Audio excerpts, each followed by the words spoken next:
The colony of New Dakota sat on the edge of human space like a small light in an ocean of darkness.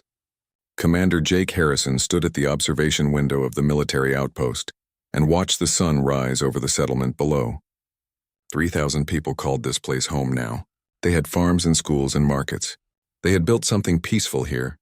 Jake had helped protect it for 5 years, and he wanted to keep it that way for his daughter. Maya was 6 years old, and she lived in the residential section with her grandmother. Every morning, Jake would walk down to have breakfast with them before his duties began. This morning was different, though. Today the Vreth were coming. Jake had been preparing for this meeting for weeks, and he still felt unprepared. The Vreth were a warrior species. They had contacted humanity 3 months ago with ships that could destroy entire fleets. They said they wanted to talk about territory and boundaries. The diplomatic corps had arranged this meeting on New Dakota because it was neutral ground. Jake thought it was because Earth wanted to keep the dangerous aliens far away from the core worlds. Lieutenant Sophie Blake walked into the observation room carrying 2 cups of coffee. She handed one to Jake without speaking. Sophie was the chief medical officer, and she had become his closest friend since Catherine died. Sophie understood loss. Her husband had been killed in a mining accident 4 years ago.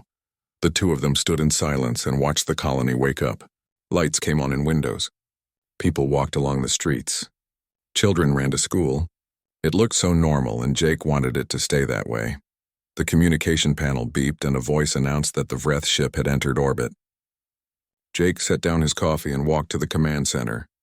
Sophie followed him. The rest of his small team was already there. Lieutenant Danny Cole handled communications.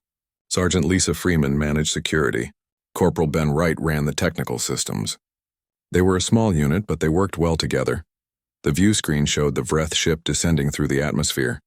It was massive and dark and covered in what looked like armor plating. It landed in the designated area outside the colony walls. The ground shook from the impact. Jake pulled on his dress uniform jacket and checked his appearance in the reflection of a dark monitor. He needed to look confident even though his stomach was tight with anxiety. Sophie gave him a nod of encouragement. Danny opened the communication channel. The landing ramp of the Vreth ship extended and 3 figures emerged. Jake had seen pictures, but seeing them in person was different. The Vreth stood nearly 8 feet tall. Their skin looked like dark gray leather with ridge patterns that might have been natural armor. Their faces were angular with deep-set eyes that glowed a dim amber color. They moved with the controlled grace of predators. Jake led his team out to meet them. The diplomatic protocol said to bow slightly as a sign of respect. Jake did this, and the lead Vreth stared at him without responding. The silence stretched uncomfortably. Finally, the Vreth spoke. The translator device rendered his words in flat, emotionless tones. He said his name was Commander Zethkar, and he represented the Vreth military authority. He looked at the colony walls and the buildings beyond. He said humans built soft things for soft people.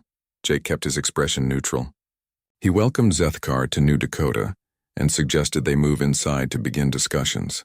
Zethkar agreed, but his tone suggested he thought the whole thing was a waste of time. The conference room was simple but comfortable.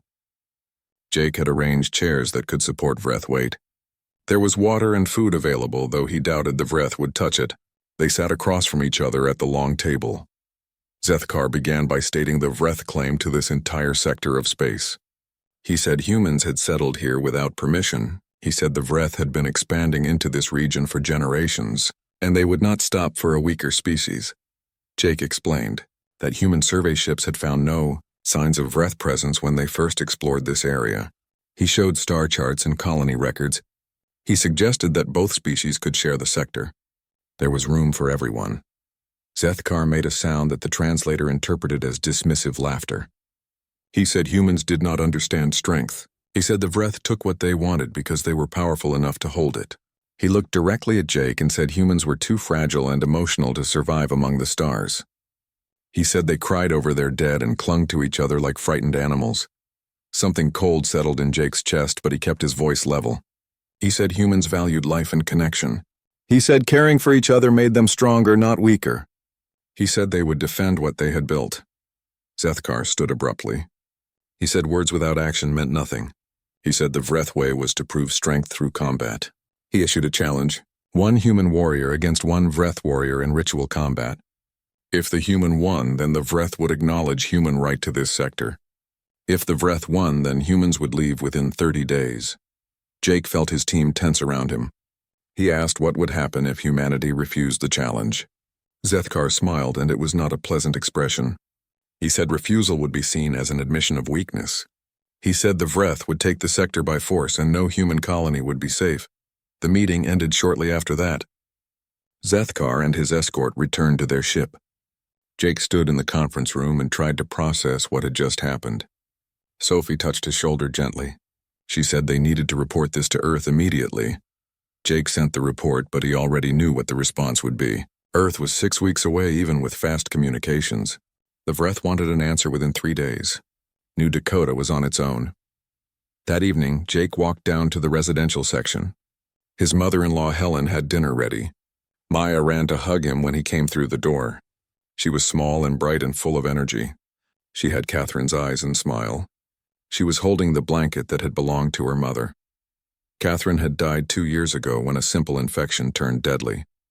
The colony medical facility had not been equipped to handle it. Jake had held her hand while she slipped away. Maya had been too young to fully understand. She still asked sometimes when Mama would come home. Jake held his daughter close and smelled the familiar scent of the blanket. It still carried Catherine's perfume somehow. Maya never went anywhere without it. Jake thought about Zethkar's words about humans being too emotional. He thought about Maya's future. He knew what he had to do.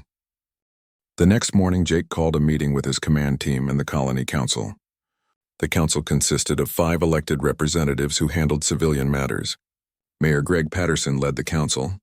He was a former engineer who had helped build half the structures in the colony. The others were Dr. Nina Walsh, who ran the school, Farmer Marcus Lee, Factory Supervisor Amy Foster, and Merchant Karen Price. Jake explained the Vreth challenge and the timeline. The room fell silent. Nina broke the silence by asking if there was any way to avoid the combat. Jake said he had considered every option. Refusing meant war. Evacuating 3,000 people within 30 days was impossible. Fighting was the only choice. Marcus asked who would fight. Jake said he would. He was the ranking military officer, and this was his responsibility. Amy protested. She said Jake was not a combat specialist. She said they should request help from Earth military. Sophie pulled up data on her tablet. She said the nearest Earth military force was 42 days away. The Vreth deadline was in 3 days. Even if help started traveling immediately, it would arrive too late. Greg asked what their chances were. Jake was honest. He said the Vreth were physically superior in almost every way. They were stronger and faster and more durable. He said he would train and prepare, but the odds were not good. Karen asked what would happen to the colony if Jake lost. Jake said the Vreth had given them 30 days to evacuate. He said Earth would have to find places for 3,000 refugees.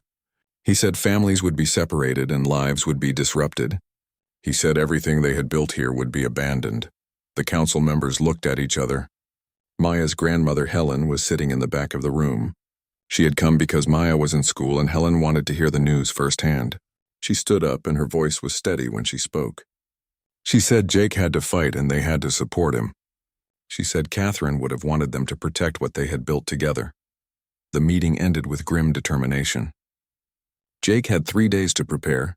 Sophie said she would research everything available about Vreth biology. Danny would monitor Vreth communications. Lisa would handle security around the combat area. Ben would set up recording equipment so Earth could see what happened. Jake spent the rest of that day in the training facility. He pushed his body through combat drills and strength exercises. He had been a soldier for 15 years, but most of that time had been spent on patrol and security duties. He had not trained for hand-to-hand combat against an opponent twice his size. Sophie came to the training facility that evening. She had been reviewing medical files and xenobiology reports. She said she had found something interesting. Human bodies under extreme stress produced adrenaline and other hormones that temporarily enhanced performance. Heart rate increased. Pain perception decreased. Strength and speed improved beyond normal limits. Jake said he knew about adrenaline, but it would not be enough. Sophie agreed, but she said there might be more to explore. She said human evolution had been shaped by social bonding and emotional connections. She said maybe those connections could be leveraged somehow. Jake did not fully understand what she meant, but he trusted her instincts. Sophie was brilliant and thorough. If anyone could find an advantage, it would be her. The next day, the Vreth ship sent a message. Their champion had arrived. His name was Kethvar, and he was undefeated in 43 ritual combats. The message included a recording of one of his previous fights. Jake watched it with his team. The recording showed Kethvar fighting another alien species. The opponent was large and covered in thick fur. The fight lasted less than 2 minutes. Kethvar moved with brutal efficiency. He broke bones and tore flesh. The opponent tried to surrender, but Kethvar continued until the creature stopped moving entirely. Lisa turned off the recording. Her face was pale. She said Kethvar was not just a warrior. He was a killer. Danny asked if ritual combat allowed death. Jake said the Vreth rules stated the fight continued until surrender or incapacitation. Death was apparently acceptable. Ben asked if they should cancel. Jake said canceling was not an option. The Vreth would see it as weakness and attack the colony. Amy had joined them to watch the recording. She said they needed a miracle. Sophie had been quiet during the viewing. Now she spoke up. She said she wanted to run some tests. She wanted to measure Jake's stress responses under different conditions. She wanted to see if emotional triggers could enhance his performance more than standard combat adrenaline. Jake agreed to the tests. They went to the medical facility and Sophie set up monitoring equipment. She had Jake perform physical tasks while she showed him different images and played different sounds. Some were combat-related. Others were personal photos of Maya and Catherine. The results were clear. Jake's performance metrics spiked highest when he was shown images of his daughter. His strength increased by 12%. His reaction time improved by 15%. His pain tolerance nearly doubled. Sophie said the data supported her theory. Humans performed better when fighting for something they loved.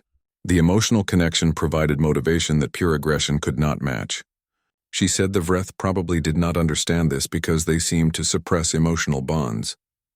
Jake asked how he could use this information. Sophie said he needed to keep Maya in his mind during the fight. He needed to remember why he was fighting. She said the moment he started fighting for survival alone, he would lose. He had to fight for her. That night, Jake spent time with Maya. They had dinner together and then Jake read her favorite stories. Maya asked why he looked sad. Jake said he was just tired. He hugged her and breathed in the scent of Catherine's blanket.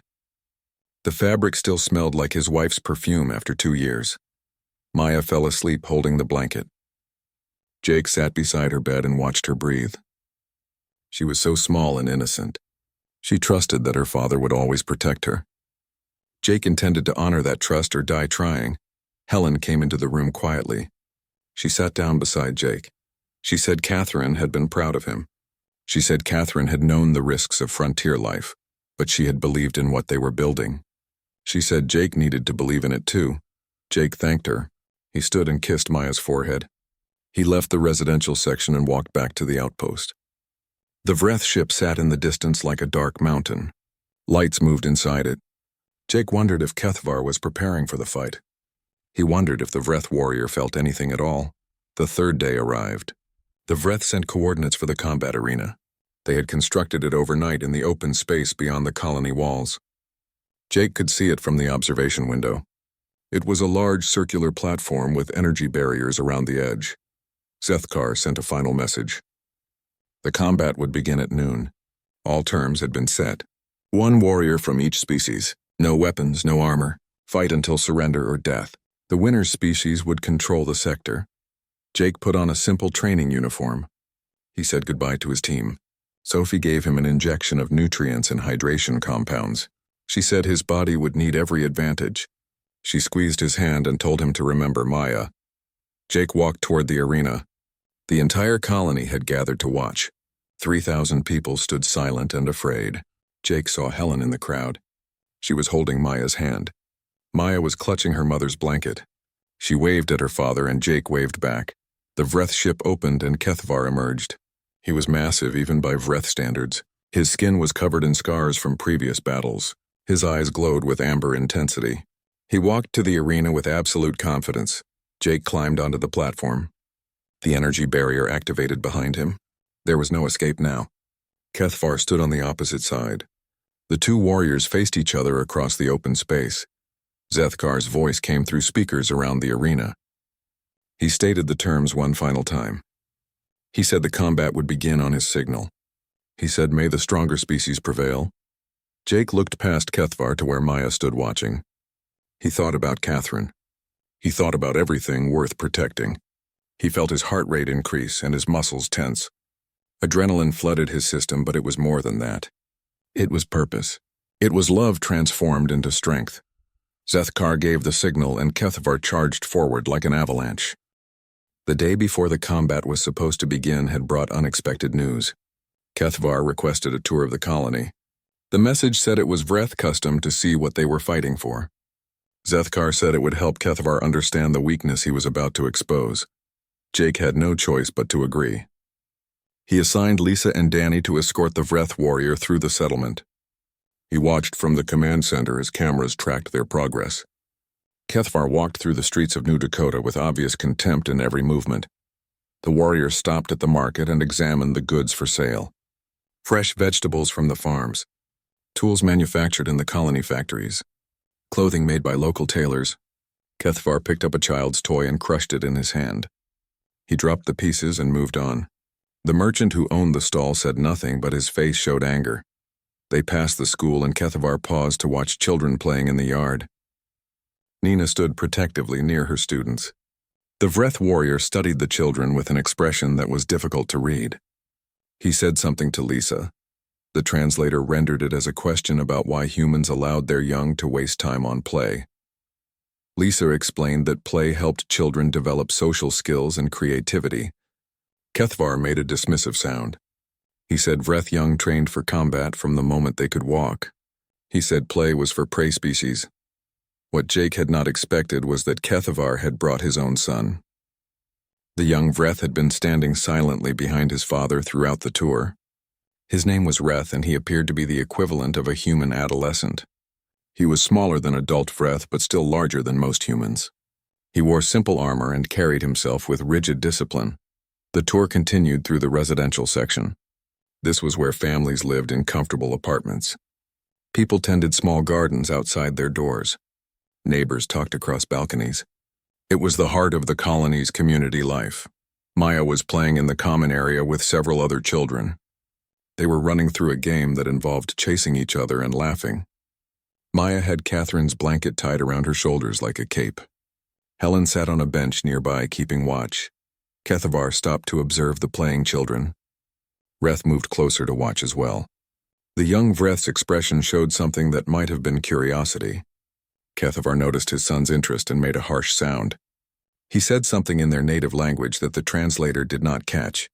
Maya noticed the tall aliens watching, and her natural curiosity overcame any fear. She walked right up to Reth and asked if he wanted to play. The other children hung back nervously.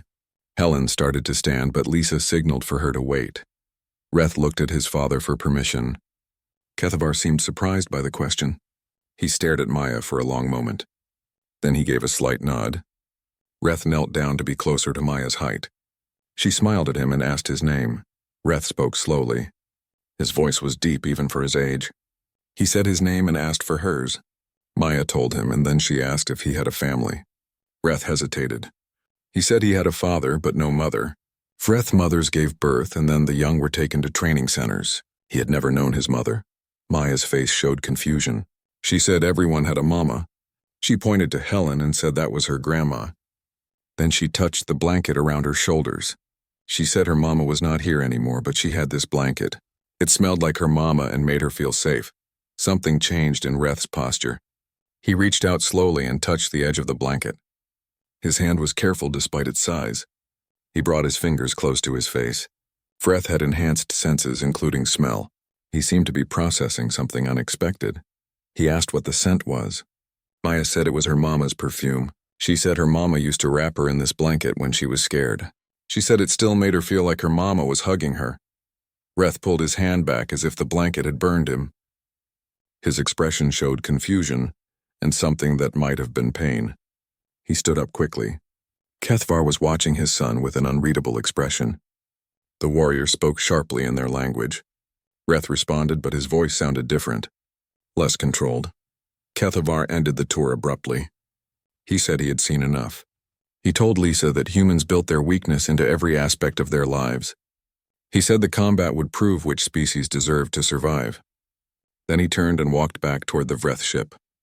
Vreth followed, but he looked back at Maya once before leaving. Jake had watched the entire interaction. Something about it troubled him, but he could not identify exactly what. Sophie had been watching too. She came to the command center and replayed the footage of Vreth touching the blanket. She said she wanted to research Vreth family structure. Jake asked why it mattered. Sophie said she had a theory, but needed to confirm it first. She said the way Vreth had reacted to the blanket was significant. She said it suggested something about Vreth biology that their culture tried to suppress. That evening, Sophie compiled everything known about Vreth society. The information was limited because the Vreth did not share much about themselves. What was clear was that they had eliminated traditional family structures generations ago.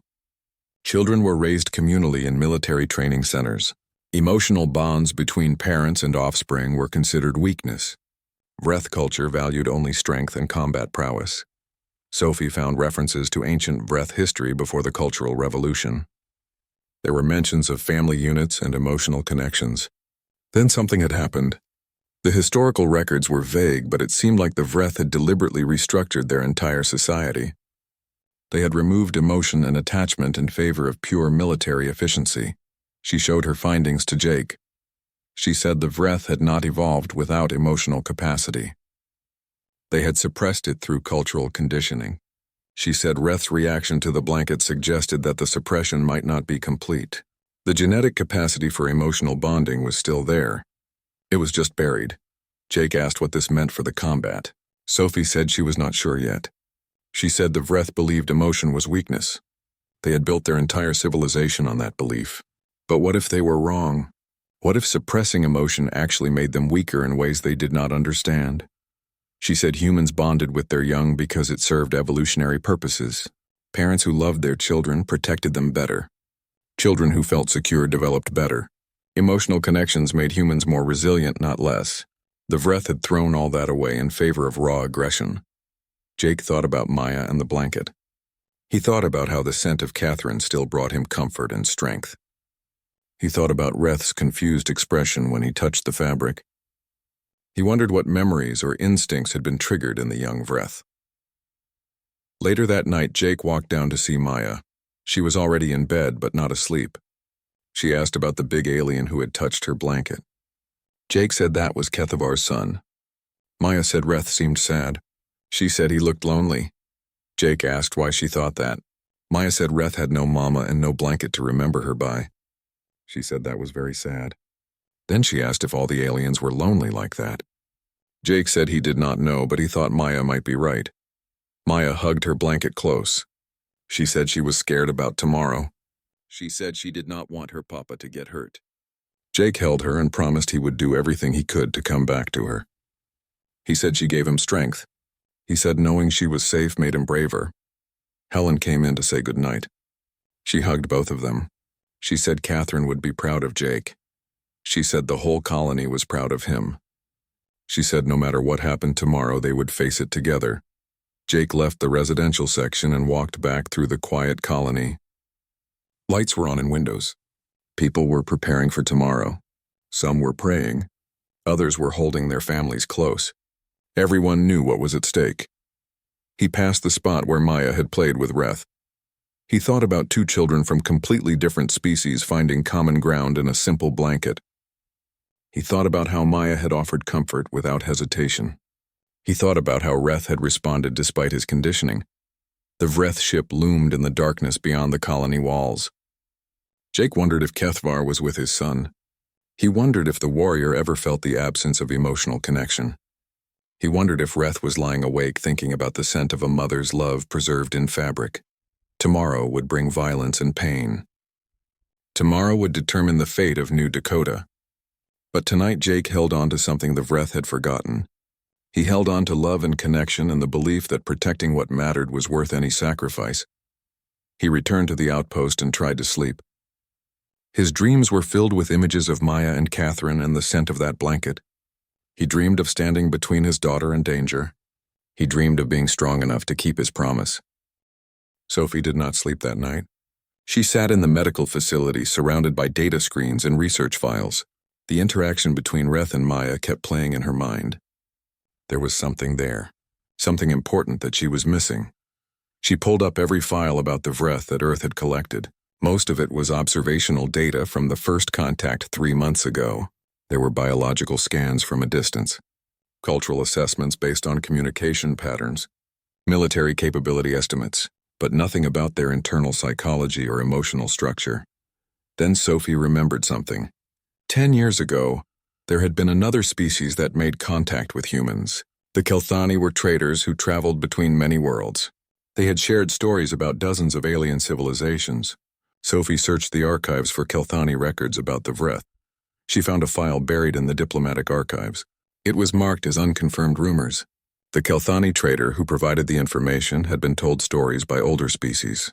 The stories said the Vreth had not always been warriors. Long ago, they had been a peaceful species with strong family bonds.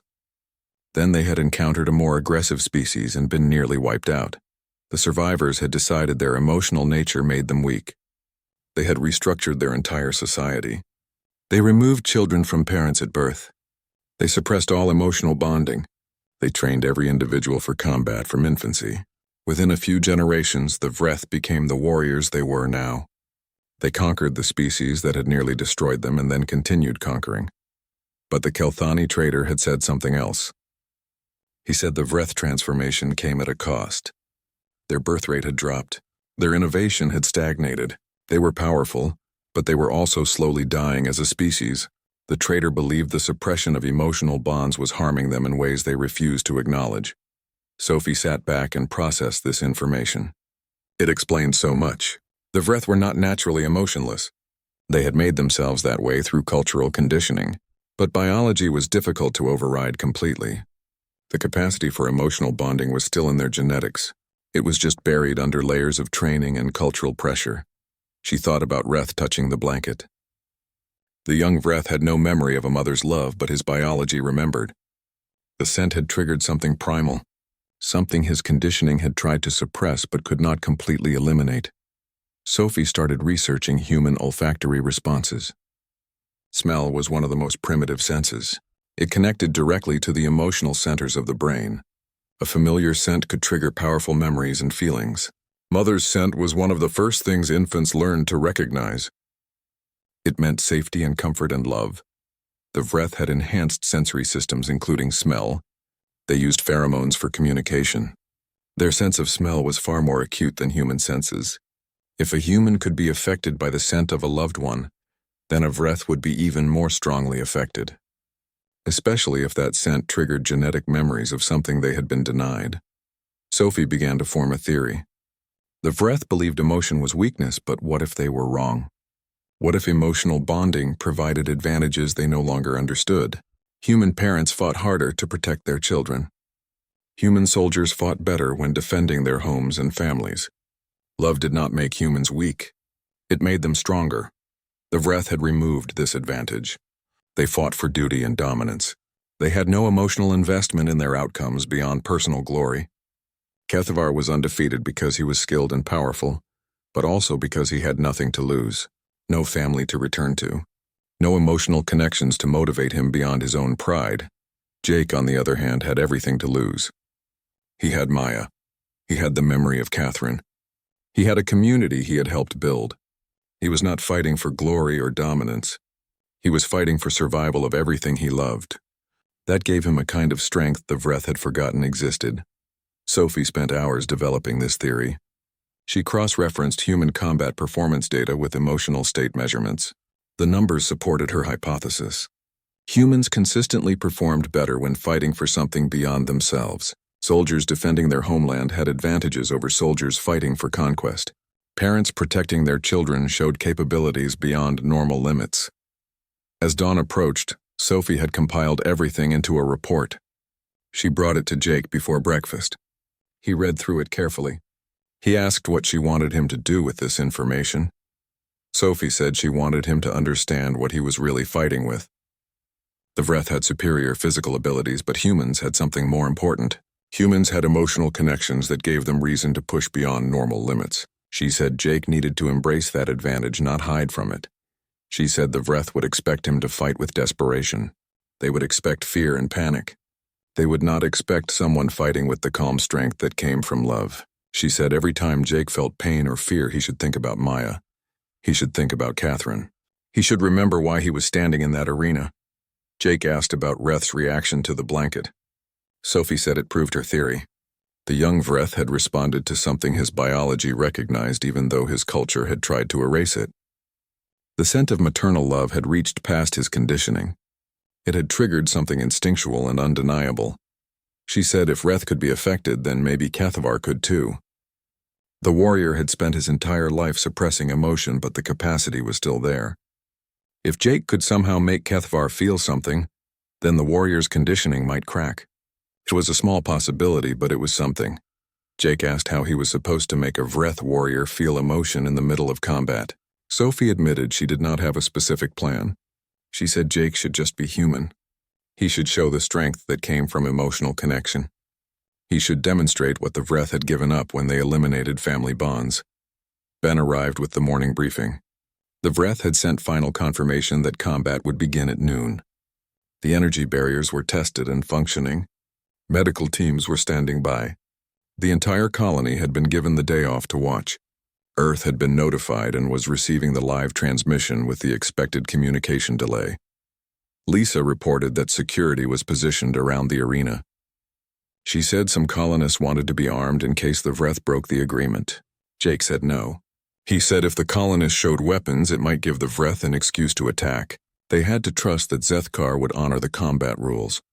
Danny said he had been monitoring Vreth communications. Most of it was encrypted, but there were some open channels. The Vreth were treating this as entertainment. They were broadcasting the combat back to their military fleet. They expected Cathavar to win quickly and brutally. They wanted to show their superiority over humanity. Jake asked about Vreth. Danny said the young Vreth had been confined to the ship after the tour. There was a brief communication between Cathavar and another Vreth that mentioned disciplinary measures. It seemed Vreth had been punished for his interaction with Maya. Sophie felt anger rise in her chest. She said the Vreth punished their own children for showing basic curiosity and empathy. She said it proved how damaged their culture had become. She said a society that feared emotion was a society that was already dying. Jake stood and prepared to leave for final preparations. Sophie stopped him. She said she wanted him to take something into the arena. She pulled out a small piece of fabric. It was a corner that had torn from Maya's blanket years ago. Catherine had saved it. Sophie had found it in the medical records where Catherine's personal effects were stored. She said the fabric still carried the scent. She said Jake should keep it close. When the pain became too much and his body wanted to quit, he should smell it. He should let it remind him why he was fighting. She said it might seem like a small thing, but scent was powerful. It could cut through pain and fear and fatigue. Jake took the small piece of fabric. He held it to his nose and breathed in. Even after years, the scent was still there. Catherine's perfume. The smell of home and safety and love. He felt his eyes sting, but he blinked the tears away. He put the fabric in a small pocket inside his uniform. He thanked Sophie for everything. He said she had given him more than medical support. She had given him understanding and strategy. She had helped him see that being human was not a weakness. It was his greatest strength. The morning passed in preparation. Jake did light stretching and breathing exercises. He ate a small meal that would give him energy without weighing him down. He reviewed everything he knew about Vreth combat style from the recordings. He visualized the fight and his responses. At 11 o'clock, Jake walked down to see Maya one last time. She was waiting with Helen outside their apartment. Maya ran to him and he picked her up. She wrapped the blanket around both of them. She said it would keep him safe like it kept her safe. Jake held his daughter and memorized everything about the moment. The weight of her in his arms, the sound of her voice, the smell of the blanket. He said he loved her more than anything in the universe. He said she made him strong. He said no matter what happened, she should remember that her papa fought for her. The sun climbed higher as Jake approached the arena. 3,000 colonists lined the viewing areas that had been set up around the combat platform. They stood in silence. Even the children were quiet. Maya was somewhere in that crowd with Helen. Jake could feel her presence even though he could not see her. The Vreth ship opened its main bay. Kethvar emerged in full view of everyone. He wore no armor. The combat rules forbade it. But his natural body was armored enough. His skin looked like leather stretched over solid muscle and bone. Scars covered his arms and torso. Each scar was a testament to previous victories. Behind Kethvar came Reth. The young Vreth walked with stiff formality. His face showed no expression. Whatever punishment he had received for his interaction with Maya had clearly reinforced his conditioning. But as they walked toward the arena, Reth's eyes scanned the crowd. He seemed to be searching for something. Zethkar stood near the arena entrance with several other Vreth officials. They were recording everything. This combat would be studied and shared throughout Vreth space. It would be used as propaganda showing human weakness. At least that was what they expected. Jake climbed onto the platform. The surface was rough stone that would provide traction. The energy barriers hummed with power. They would prevent interference and contain the violence. There would be no escape and no outside help. Kethvar stepped onto the platform from the opposite side. The two warriors stood 50 feet apart. Jake was 6 feet tall and weighed 190 pounds. Kethvar was over 8 feet tall and probably weighed 400 pounds. The size difference was devastating. Sophie stood with the medical team near the arena edge. She caught Jake's eye and nodded once. The gesture said everything. Remember why you fight. Remember who you fight for. Be human. Lisa and Danny were at their stations monitoring everything. Ben had cameras recording from multiple angles. The data would be transmitted to Earth. 42 days from now, people back home would watch this moment. They would see what happened when humanity faced a superior opponent. They would see if courage and love could overcome raw power. Mayor Gregg stood with the colony council. His face showed the weight of knowing that 3,000 lives depended on the next hour. If Jake fell, then everyone here would lose their homes. Families would be scattered. The community they had built together would end. But Jake was not thinking about the colony as a whole. He was thinking about one small girl with her mother's blanket. He was thinking about the promise he had made to always protect her. He was thinking about Catherine's face and her scent and her memory. Everything he was fighting for existed in those personal connections. Zethkar stepped forward to address both warriors. His voice carried across the arena. He stated the rules one final time. No weapons. No outside interference. Combat continues until surrender or incapacitation. Death was acceptable if it occurred before surrender. The winner's species would control this sector of space. He asked if both warriors understood. Kethvar gave a short affirmative. Jake did the same. Zethkar asked if both warriors accepted the terms freely. Again, both confirmed. There was no backing out now. Zethkar raised his hand. He said combat would begin on his signal. He said, "May the stronger warrior prevail." His tone made clear he had no doubt who that would be. Jake took a breath and centered himself. He thought about Maya. He reached into the small pocket and touched the piece of blanket Sophie had given him. The fabric was warm from his body heat. He brought his fingers to his nose and breathed in the scent. Catherine. Home. Love. Everything worth fighting for. His heart rate increased, but it was controlled. Adrenaline flooded his system. His muscles tensed with readiness. Pain receptors in his brain prepared to filter incoming signals. His body was preparing for combat, but his mind was preparing for something more. His mind was preparing to show what humanity really meant. Across the arena, Kethvar rolled his massive shoulders. He flexed his hands. His amber eyes locked onto Jake with the focus of a predator. The Vreth warrior had fought 43 times and won every single combat. He had killed opponents stronger than the human before him. This would be another easy victory. Another demonstration of Vreth superiority. But something was different about this human. Kethvar had seen fear in every opponent he ever faced. He had smelled their panic and desperation. This human showed no panic. This human stood calm and ready. There was determination in his posture, but not the wild desperation of someone fighting for their own survival. Reth stood near his father's entry point. He was watching Jake with an expression that was no longer blank. Something troubled the young Vreth. He kept glancing toward the crowd, where Maya stood with Helen. He could not see them from his position, but he seemed to be looking. Anyway, Zethakar's hand dropped and his voice rang out. The combat had begun. Kethvar charged immediately. He covered the 50 feet in seconds. His speed was shocking for something so large. He swung a massive fist at Jake's head with enough force to crack concrete. Jake was already moving. He had known the Vreth would charge. It was their nature. Overwhelming force applied immediately. He dropped low and rolled to the side. The fist passed through empty air. Jake came up and delivered a hard kick to Kethvar's knee. The impact hurt Jake's leg. It was like kicking a tree trunk. But the Vreth stumbled slightly. The knee had bent in a way it was not supposed to. Kethvar recovered quickly, but there was surprise in his eyes. The human was faster than expected. Kethvar spun and swung again. Jake ducked under the blow and struck at the Vreth's ribs. His fist connected, but it felt like punching armor. Kethvar grabbed for him, but Jake twisted away. He was using his smaller size and agility. He could not match the Vreth's strength, so he had to avoid being caught. The crowd watched in tense silence. Every time Kethvar swung, they flinched. Every time Jake evaded, they exhaled. It was like watching someone dance with death. Everyone knew one solid hit would end the fight. Kethvar changed tactics. He stopped swinging wildly and started herding Jake toward the energy barrier.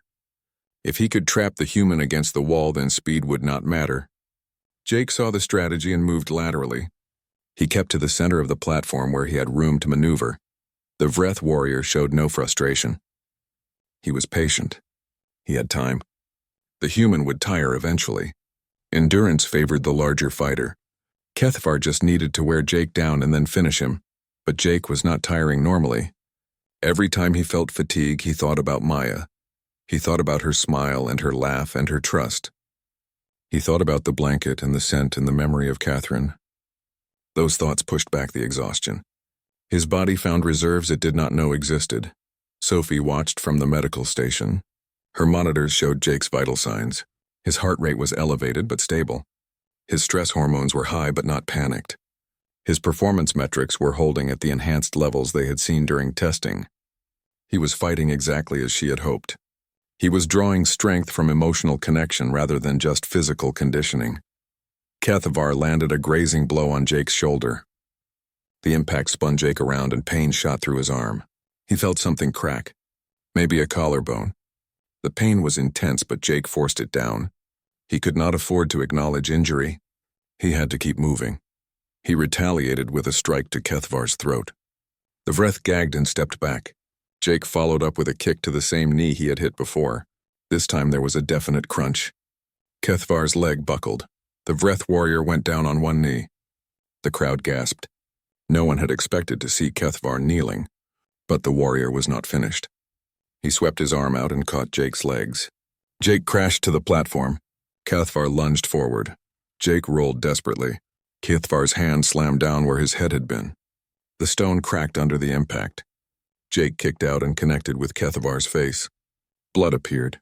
Dark blue blood that looked almost black. It was the first time anyone had seen Kethvar bleed. Both warriors climbed to their feet. They were both injured now.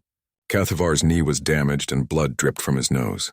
Jake's shoulder was possibly broken and he had cuts on his arms from rolling on rough stone. But neither was finished. They circled each other more carefully now. The initial exchange had shown that this would not be a quick fight. The human was more capable than expected. The Vreth was still stronger, but the human was proving difficult to catch and surprisingly effective at exploiting weaknesses. Vreth watched with growing confusion. His father was supposed to dominate. The combat should have ended in the first minute. But this human kept standing up. This human kept fighting even when injured. Why would someone continue when they were clearly outmatched? Why not surrender and save themselves from further pain? Then Vreth's eyes found Maya in the crowd. The small human child was watching with tears on her face, but she was not looking away. She was watching her father fight. She was holding that blanket tight. Vreth understood suddenly. The human warrior was fighting for her, for his offspring, for family. The realization shocked Vreth. Vreth did not fight for family. They fought for glory and dominance. But this human was fighting for love. That was why he would not quit. That was why he kept standing up no matter how much it hurt. He had something more important than his own survival. 10 minutes into the combat and both warriors were bloodied and breathing hard. Jake's left arm hung useless at his side. The collarbone was definitely broken. His ribs screamed with every breath. Blood ran from cuts on his face and arms. But he was still standing and still fighting. Kethvar's right knee was badly damaged. He could barely put weight on it. His face was swollen where Jake had kicked him repeatedly. Dark blue blood stained his chest from a split lip and broken nose. His breathing was labored, but he was still dangerous and still determined. The Vreth observers were no longer celebrating. They watched in confused silence. Kethvar should have won already. This human should have been broken and begging for mercy. Instead, the human kept coming. Every time Kethvar knocked him down, the human stood back up. Zethkar stood rigid near the arena edge. His confidence had shifted to concern. This was not going as planned. The combat was supposed to demonstrate human weakness. Instead, it was demonstrating something else entirely. Human stubbornness, human refusal to accept defeat, human willingness to endure pain for something beyond themselves. Jake's vision blurred from sweat and blood. His body was reaching its limits. Every movement brought fresh waves of pain, but he reached into his pocket and touched the piece of blanket. The fabric was damp with his sweat now, but the scent was still there. Catherine, Maya, home. He breathed it in and found strength to continue.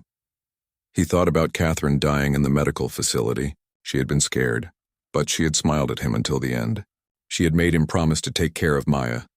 She had said their daughter needed him to be strong. Jake had held her hand and made that promise. He would not break it now. He thought about Maya's face this morning. The trust in her eyes. The way she had wrapped them both in the blanket. She believed her papa could do anything. She believed he would come home. Jake would crawl across broken glass before he would let his daughter down. The thoughts crystallized into pure determination. Jake stopped defending and started attacking. He threw himself at Kethvar with everything he had left. He struck at every weak point he could reach. The damaged knee, the swollen face, the ribs. He traded damage for damage and accepted pain as the price of progress. Kethvar tried to counter, but Jake was fighting with something beyond reason now. The human was not calculating odds anymore. He was not protecting himself. He was simply refusing to stop. It was like fighting someone who had decided death was acceptable as long as they took you with them. Jake landed a solid punch to Kethvar's throat. The Vreth choked and gasped. Jake followed with both hands locked together in a hammer strike to the back of Kethvar's neck. The warrior dropped to both knees. Jake kicked the damaged knee again with all his remaining strength. Something in the knee gave way completely. Kethvar roared in pain. He swung wildly and caught Jake in the chest. Jake flew backward and hit the arena floor hard. He felt ribs crack. Breathing became agony. His vision went dark at the edges. The crowd thought it was over. Helen held Maya tight. Sophie started to move toward the arena. But then Jake rolled to his side. He pushed himself up with his good arm. He got his knees under him. He stood. Blood poured from his nose and mouth. His left arm was useless. His ribs were broken. Every breath was torture. But Jake stood. He looked at Kethvar and raised his good hand. He was ready to continue. Something broke in the Vreth warrior. Kethvar had never seen anything like this. He had fought stronger opponents. He had fought more skilled opponents. But he had never fought someone who simply refused to quit. Someone who would stand up again and again no matter how much damage they took. Kethvar tried to stand, but his knee would not support him. He pushed himself up with his arms. He was larger and stronger, but his body was giving out. The human had systematically destroyed his mobility. Every time Kethvar had thought the fight was over, the human had proven him wrong. Jake walked forward slowly. Each step was an act of will. His body wanted to collapse. His nervous system was screaming for him to stop. But his mind overrode everything. He thought about Maya. He thought about the promise. He thought about 3,000 people depending on him. He kept walking. Kethvar watched the human approach. The warrior's amber eyes showed something they had never shown before. Doubt. He had been taught that strength was everything. He had been taught that superior physical power meant superiority in all things. But this broken, bleeding human was walking toward him, and Kethvar could not stop him. The Vreth warrior tried to swing, but his position was wrong, and his strength was fading. Jake caught the arm and twisted. He put his weight behind it and heard something pop. Kethvar's arm went limp. Jake did not let go. He looked into the warrior's eyes. Jake spoke through broken lips. His voice was rough with pain, but clear with conviction. He said he fought for his daughter. He said he fought for his people. He said he fought for everyone who ever loved someone enough to stand when they should fall. He said that was strength the Vreth had forgotten. Kethavar stared at the human. The words cut deeper than any physical blow. The Vreth warrior had no daughter to fight for. He had no family. He had no emotional connections. He fought for glory and duty and nothing more. Suddenly those things seemed empty compared to what drove this human. The scent hit Kethavar then.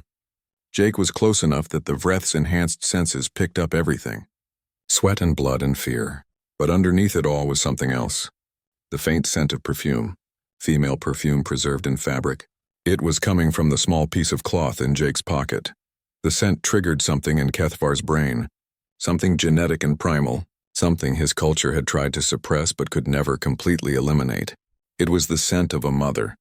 A mate, a family bond. His biology recognized it even though his mind had no context for it. Kethavar's thoughts fractured. He was suddenly aware of the life he had lived. No mother had held him as an infant. No family had loved him. He had been trained and conditioned and turned into a weapon. He was powerful, but he was alone. He had won 43 combats, but what had he won them for? Glory that faded, pride that meant nothing, victory without purpose. This human had something Kethavar had never had. This human had someone waiting for him, someone who loved him, someone who gave his suffering meaning. The human was not fighting for himself. He was fighting for connection and love and bonds that made life worth living. Jake saw the change in Kethavar's eyes. The warrior was breaking, but not physically. Something deeper was cracking. Jake pushed harder. He said Kethavar was strong, but strength without purpose was meaningless. He said the Vreth had thrown away the most important thing any species could have. They had thrown away family. He talked about Catherine and how she had died. He talked about Maya and how she still carried her mother's blanket. He talked about how love made him stronger, not weaker. He talked about how protecting what mattered gave him power beyond his physical limits. The words reached Kethavar in a way nothing else ever had. The warrior's conditioning crumbled. 40 years of suppressed emotion tried to surface all at once. He had been taught emotion was weakness, but this human proved otherwise. This human was weaker physically, but stronger in every way that actually mattered. Vreth was crying.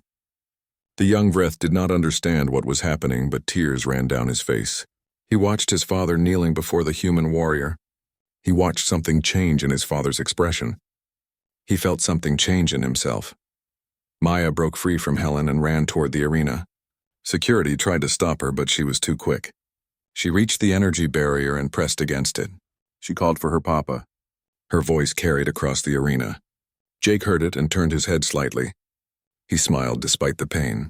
Kethavar heard the child's voice. He smelled the scent from the blanket. He saw the human warrior smile at his offspring's call. Everything came together in that moment. The Vreth culture had lied to him. They had told him strength came from isolation and suppression. But true strength came from connection. True strength came from having something worth suffering for. The massive warrior began to shake. His hands trembled. His breathing became ragged. The Vreth observers did not understand what they were seeing. Some thought it was physical collapse. But Vreth knew better. His father was not breaking physically. His father was breaking emotionally.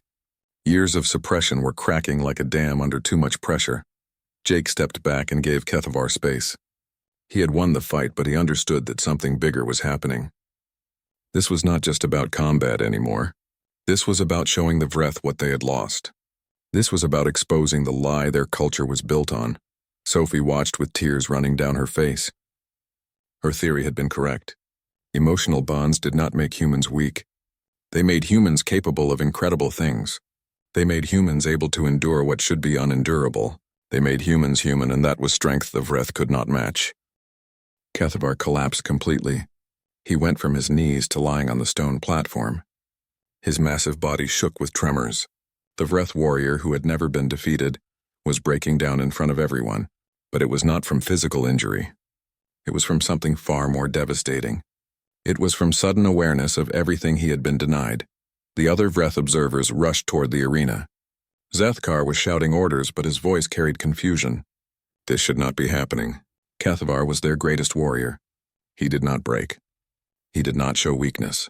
But there he was on the ground, trembling and making sounds that no Vreth should make.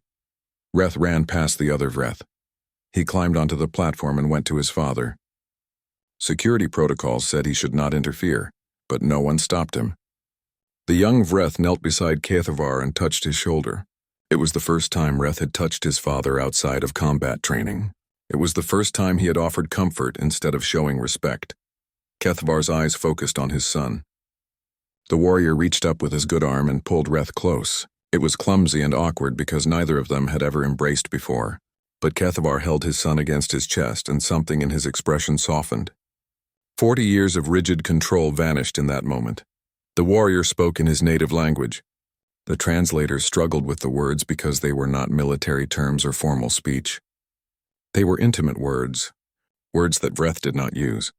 Kethavar was telling his son something he had never been told. He was saying he loved him. He was saying he was sorry for all the years of distance.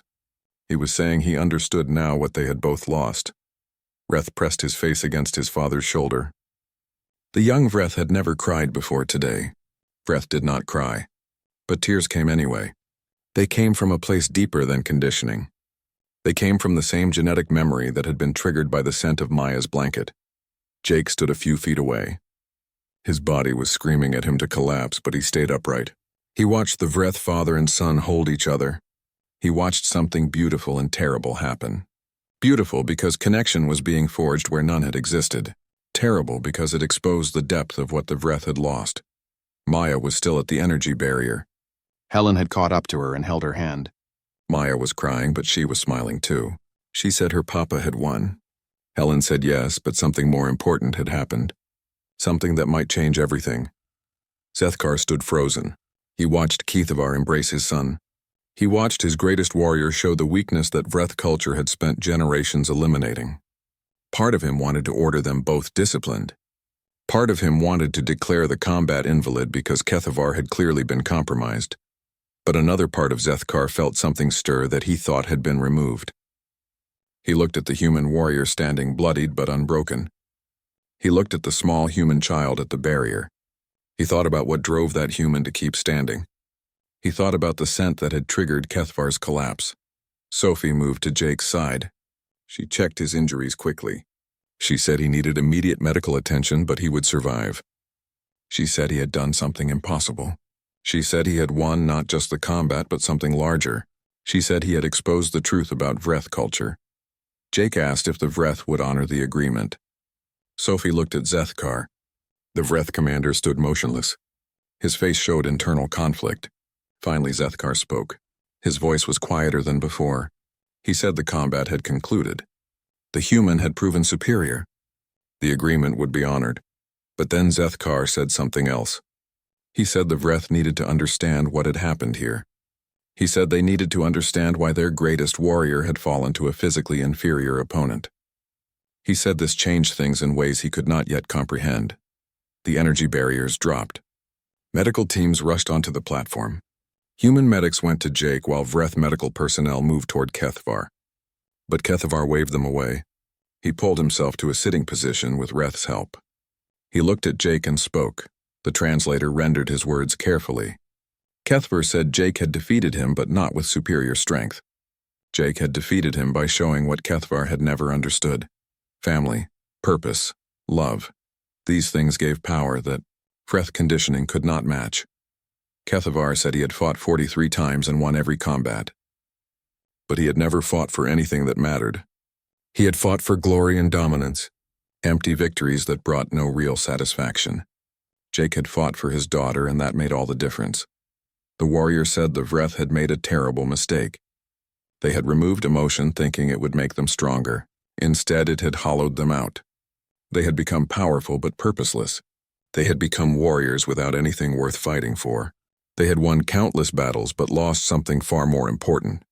Jake lowered himself to sit on the platform. His legs would not hold him anymore. He listened to Kethavar speak.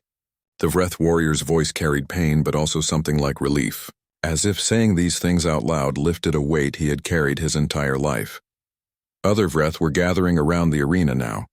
They heard their champion speak words that challenged everything they believed. Some looked angry, some looked confused, but some looked curious, as if Kethavar's breakdown had opened a door in their minds that had been sealed shut. Reth stood and addressed the gathered Vreth. The young warrior's voice was shaky, but determined. He said he had met a human child who showed him kindness without expecting anything in return. He said the child had shared her mother's blanket and told him about family. He said it had awakened something in him that training had tried to suppress. He said he had watched his father fight and seen the human warrior refuse to quit. He said he had wondered why someone would endure such pain. Then he had understood. The human was fighting for his child. For family, for love. Those were not weaknesses. Those were the strongest motivations that existed. Reth said the Vreth had been lied to. They had been told that emotion made them weak. But emotion gave purpose to strength. Without purpose, strength meant nothing. The Vreth had built a civilization on a foundation of denial, and it was killing them slowly. Their birth rates were declining. Their culture was stagnant. They were powerful but dying. Zethkar listened to the young warrior speak. Something shifted in his expression. He was a commander who had led forces in dozens of campaigns. He had seen the decline Reth mentioned. He had seen how Vreth culture was slowly failing despite their military might. He had dismissed concerns as weakness, but now he wondered. One of the other Vreth stepped forward. Her name was Sharna, and she held a position of authority in the Vreth hierarchy. She said Reth spoke dangerous words. She said emotion had nearly destroyed their species once before. She said they had become strong by rejecting weakness, but Kethvar pulled himself fully upright. His damaged knee made him unstable, but Reth supported him. The warrior said Sharna was wrong. The Vreth had survived an ancient attack, but they had overcorrected. They had removed what made life worth living. They had won survival but lost meaning. He said he had just learned this from a human half his size who had refused to quit. That human had not been fighting for survival. He had been fighting for something larger. Something the Vreth had forgotten existed. Kethvar said he wanted to learn how to feel that again. He wanted his son to grow up with family bonds instead of just combat training. The Vreth observers did not know how to respond. Their entire culture was being challenged by their greatest warrior. Some wanted to dismiss his words as the result of injury and stress, but others recognized truth when they heard it. They had all felt the emptiness that Kethvar described. They had all wondered if there was more to existence than constant training and warfare. Jake watched it all happen. He hurt too much to move, but he could see the impact of what had occurred. The combat had been about territory, but it had become about something far more important. It had become about showing the Vreth what they had lost and offering them a chance to reclaim it. Maya finally broke through and ran to her father. The guards let her pass. She threw herself into Jake's good arm and he held her as tightly as he could manage. She said she was so scared. She said she thought she was going to lose him like she lost Mama. Jake said he promised he would always come back to her. He said that promise kept him fighting when everything hurt. Kethvar watched the human father and daughter. His enhanced senses picked up their scents. The child smelled like the blanket she carried. The father smelled like blood and sweat and that faint trace of female perfume. The combination created something that hit Kethvar deep in his biology. It smelled like family, like bonds that transcended individual survival, like love. The massive warrior spoke quietly to Reth. He said he wanted to learn what that felt like. He said he wanted to know his son as a person, not just as a trainee. He said maybe it was not too late to build something real between them. Reth nodded and fresh tears came. He said he wanted that too. He said he had always wanted that but did not know how to ask. Zethkar made a decision. He announced that the combat agreement was fulfilled. Humans would keep this sector, but he also said the Vreth needed to reconsider their. The medical team took Jake to the facility immediately. His injuries were severe but not life-threatening. Broken collarbone, 3 cracked ribs, multiple contusions and lacerations, severe muscle damage. He would need weeks of recovery, but he would heal. Sophie supervised his treatment personally. She said he was the toughest patient she had ever treated and also the most stubborn. Maya refused to leave her father's side. Helen brought her things from home, including the blanket. Maya sat in a chair beside Jake's bed and held his good hand. She said she was so proud of him. She said Mama would be proud too. Jake said he could feel Catherine with them. He said her memory had given him strength when he needed it most. The colony celebrated quietly. They had won the right to stay, but everyone understood that something bigger had happened. They had witnessed the beginning of a transformation. The Vreth were questioning their entire culture because of what they had seen in that arena. Over the next few days, Vreth shuttles came down to the colony regularly. Small groups of Vreth walked through the settlement. They observed families eating together. They watched children play. They saw humans show affection and care for each other. The Vreth did not speak much, but their eyes showed fascination. Kethavar and Vreth came down on the third day. The warrior's knee had been treated with advanced Vreth medical technology, but he still walked with a limp. Vreth stayed close to his father's side. The two of them moved differently than before. There was physical closeness between them that had not existed previously. They asked to visit Jake in the medical facility. Sophie arranged it. Jake was sitting up in bed when they arrived. His arm was in a sling and his ribs were wrapped, but he was conscious and alert. Maya was in her usual chair beside him.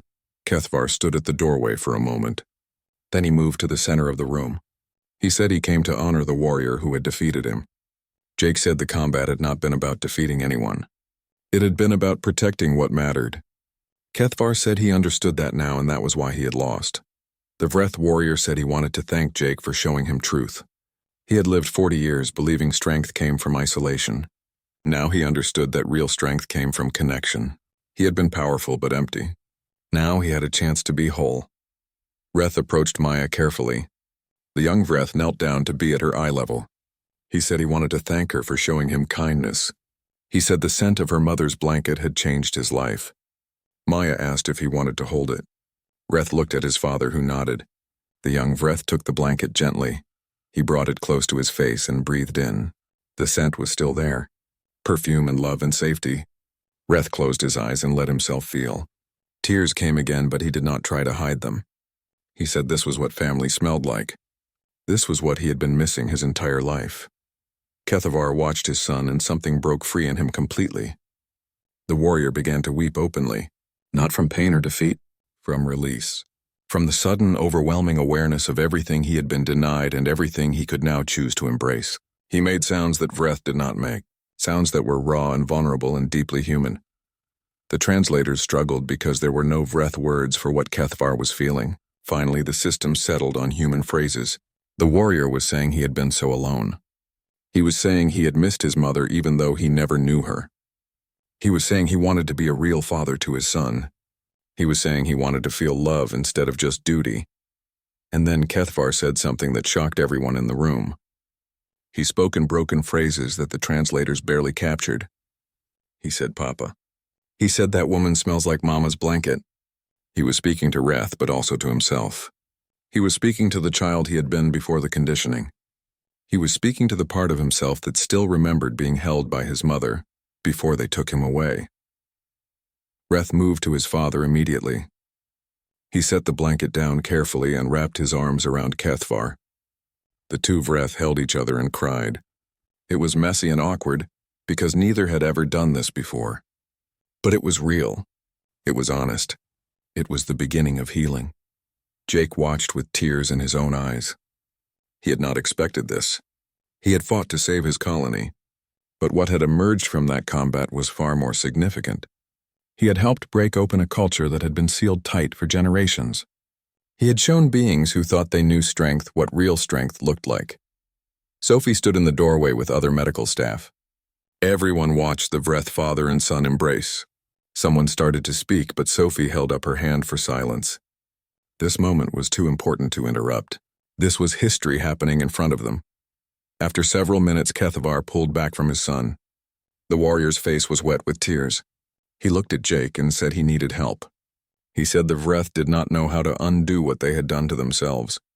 He said they had removed emotion for so long that most of them did not know how to feel anymore. He said they needed humans to teach them. Jake said he was not qualified to teach anyone about emotions. He was just a soldier trying to protect his daughter. But Kethavar said that was exactly the point. Jake was not special or unusual among humans. He simply loved his child, and that love made him capable of incredible things. That was what the Vreth needed to understand and learn. Over the following weeks, a strange collaboration began. Vreth representatives met with colony leaders to discuss cultural exchange. The Vreth wanted to learn about human family structures.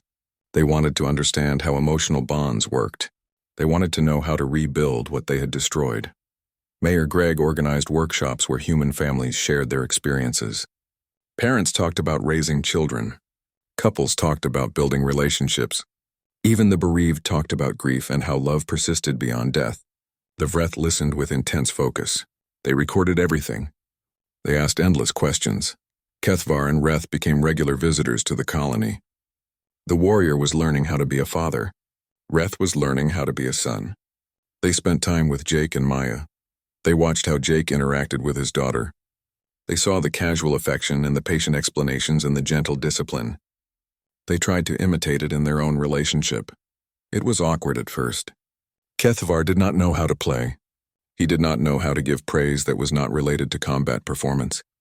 He did not know how to show affection without it feeling forced. But he tried. Every day he tried. And slowly it became more natural. Reth blossomed under his father's attention. The young Vreth had spent his life trying to meet impossible standards. Now his father told him he was proud just because Reth was his son, not because of any achievement, just because of the bond between them. That simple acceptance changed everything for Reth. Maya helped without knowing she was helping. She treated Reth like any other friend. She invited him to play games. She showed him her favorite places in the colony. She talked about her mama and how much she missed her. She showed Reth that talking about feelings was not weakness. It was how people connected. One day, Maya brought her blanket to share with Reth again. She said he could smell it whenever he felt sad. She said it helped her when she missed her mama. Reth took the blanket and held it close. The scent triggered those deep genetic memories, memories of safety and warmth and unconditional love. He thanked Maya and said she was teaching him what family meant. Kethvar watched his son with the human child. He saw Reth smile and laugh. He saw his son experience joy that had nothing to do with combat or achievement. He saw his son simply being young and happy. Something inside Kethvar healed just from watching that. The warrior sought out Jake one evening. They sat together outside the medical facility where Jake was still recovering. Kethvar said he had been thinking about the combat. He said he finally understood why he had collapsed. It was not just the scent or the words. It was the sudden realization of everything he had missed. 40 years of life without love or connection or purpose beyond violence. He said the moment he smelled that blanket, something had cracked open inside him. It was like a dam breaking. All the suppressed emotions came flooding out at once. Fear and loneliness and grief and longing. Things he had been taught not to feel. Things his biology still needed to feel. Jake said he was sorry the Vreth had done that to themselves. Kethvar said it was not too late to change. The Vreth could learn. They could rebuild. It would take generations, but they could reclaim what they had lost. This colony and this combat had shown them the path. Sethkar approached the Colonial Council with a proposal. The Vreth wanted to establish a permanent presence on New Dakota. Not a military presence, a cultural exchange. They wanted to send Vreth families to live among humans and learn. They wanted to study how humans raised children and built communities. They wanted to remember how to be whole beings instead of just warriors. The council debated the proposal. Some colonists were nervous about having Vreth living among them, but others remembered Kethvar's breakdown and Reth's tears. They remembered that the Vreth were not monsters. They were damaged people trying to heal. The council voted to approve the exchange program with careful safeguards. The first group of Vreth arrived a month after the combat.